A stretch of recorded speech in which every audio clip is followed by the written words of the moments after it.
اور وہ بھی ریٹائر ہونے والے ہیں، وہ ان کے کیبنٹ سیکرٹری ہیں. ہم نے سوچا کہ وہ بھی ایک ایماندار، ایک ایسا انسان ہے جس کے اوپر کوئی شک نہیں ہوگا، وہ بھی نیوٹرل امپائر بننے کے قابل ہوگا. اور پھر ہم نے ایک اور چنا، جو میں تو ان کو جانتا نہیں لیکن میں آپ ان کو نام بتا دوں کہ ہم نے یہ بھی ان کے چیف سیکرٹری رہ چکے ہیں، نوید اکرم چیمہ ان کے شہباز شریف کے چیف سیکرٹری رہ چکے ہیں. تو ہم نے اپنی طرف سے بڑی دیانتداری سے ایسے نام چنے جو ہم سمجھتے تھے کہ ان کو بھی ایکسیپٹیبل ہوں گے. ان سب کو مسترد کر دیا. جس آدمی کا نام لیا وہ ہے محسن نقوی. اب میں محسن نقوی کے آنے سے پہلے میں آپ کو بتاؤں پختونخوا میں کیا ہوا. ہمیں JUI نے نام دیا اعظم خان. اعظم خان ایک بہت ریسپیکٹیبل انسان ہے پختونخوا کے اندر. آپ کو پتا ہمارے JUI کے ساتھ بڑے اختلافات ہیں، لیکن کیونکہ انہوں نے ہماری پارٹی 2/3 اکثریت لے کے بیٹھی ہوئی ہے، KP میں بیٹھی ہوئی تھی، لیکن کیونکہ انہوں نے ایک صحیح نام دیا ہم نے تسلیم کر لیا اور وہ آج وہاں کے کیئر ٹیکر چیف منسٹر بن گئے. لیکن یہاں دیکھیں کیا ہوتا ہے. محسن نقوی جن کو انہوں نے اور الیکشن کمیشن نے منتخب کیا ہے، میں سب سے پہلے تو الیکشن کمیشن، میں یہ آپ سب کے سامنے پہلے کہہ چکا ہوں، میں پھر کہنا چاہتا ہوں، میں نے اتنی بددیانت دار الیکشن کمیشن اپنی زندگی میں نہیں دیکھی. میں نے ایسی الیکشن کمیشن دیکھی نہیں جو اتنی بے شرمی سے تحریک انصاف کے خلاف ہر فیصلہ ان کا ہمارے خلاف آتا ہے. ہر باری ہم عدالت میں جاتے ہیں، یہ ہمارے خلاف فیصلہ کرتے ہیں، ہم عدالت میں جاتے ہیں اور عدالتیں ان کے فیصلے کو اوورٹرن کرتی ہے، کہ کہنے کا مطلب کہ انہوں نے غلط فیصلہ کیا ہمارے خلاف. یہ 8 یا 9 دفعہ ہو چکا ہے. اس کے علاوہ انہوں نے جو توشہ خانہ کا کیس کیا ہے، جو انہوں نے فورن فنڈنگ کیس یہ ہے کہ انہوں نے جو اناؤنسمنٹ کی کہ کیا فورن فنڈنگ تھی وہ اس کو چینج بھی کیا، پروہیبٹڈ فنڈنگ. اس کے بعد وہ اناؤنس کر کے جو پبلک ریلیز کی، اس کے بعد ایک پیراگراف ایڈ کر دیا جس کا کوئی تعلق ہی نہیں ہے اس سے کہ جی عمران خان نے کوئی فنڈنگ میں غلطی کی ہے.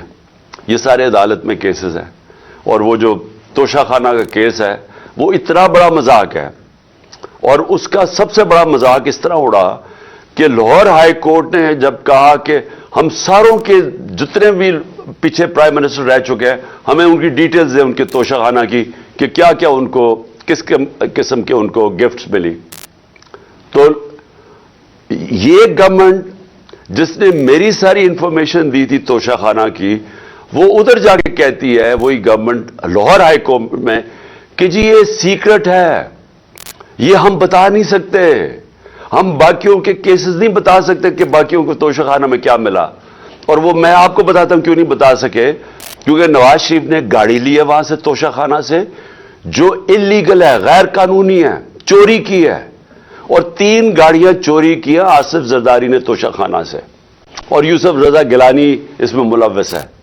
تو اس لیے وہ کہتے جی ہم باقیوں کا نہیں بتا سکتے. تو صرف عمران خان کے لیے سیکرٹ نہیں ہے، باقیوں سب کے لیے سیکرٹ. تو میں صرف بتانا چاہتا ہوں کہ یہ الیکشن کمیشن جس طرح کی اس کی حرکتیں ہیں اس ملک میں، ہم نے کبھی ایسی الیکشن کمیشن نہیں دیکھی. ابھی کراچی کا جو الیکشن کروایا ہے، شرم آنی چاہیے کہ آپ نے اس کو الیکشن بھی کہتے ہیں. ہمارا دسکا میں الیکشن ہوا 22 سیٹوں کے اوپر، صرف 22 پولنگ سٹیشنز کے اوپر. ریٹرننگ آفیسر نے اس کے اوپر کوئی آبجیکشن کی کہ ان پہ پھر پولنگ ہونی چاہیے، اس نے سارا الیکشن کھول دیا جو تقریباً 400 پولنگ سٹیشنز کا تھا. تو یہ اس کی ہسٹری ہے.